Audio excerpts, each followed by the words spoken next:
ملا هبت الله په تیره جګړه کې مو هیڅ افغان نه دی وژلی. سلام وخت مو بخیر. پام وکړئ د نړۍ تازه خبر ته. د طالبانو مشر ته منسوب شخص ملا هبت الله له لوري د دوی تر کنټرول لاندې ملي تلویزیون یو متن خپور کړی او پکې د نوموړي له قوله ادعا شوی چې طالبانو په تیر کې د هیڅ افغان د وژلو قصد نه درلود او هغوی چې وژل شوي لامل دا و چې له کفارو څخه مخکې حرکت کوو.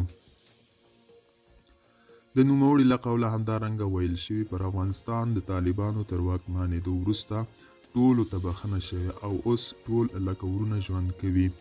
پخوا هم زموږ هدف د افغانانو وژل نه و او همدارنګه هغوی ته تکلیف رسول نه و او هغوی چې په تیر کې وژل شوي دي علت یې دا و چې هغوی د کفارو پر وړاندې د ډال رول درلود. نوموړي دغه څرګندونې داسې مهال کوي چې د جمهوریت دولت پر مهال طالبانو د قرارداد پر اساس امریکایانو ته د بشپړ امنیت ډاډ ورکړی و او په وروستیو 18 میاشتو کې یې پر هیڅ بهرني ګزار ونه کړ، خو په بازارونو، مارکیټونو، جوماتونو او هدف وړ ځایونو کې زرګونه عام افغانان او مخامخ د افغانستان ملي اردو او نظامیان شهیدان کول. دوستانو دا و د نن ورځې چمتو کلی خبر. تر بیا هم په الله سپارم. ښې چارې ښه وخت.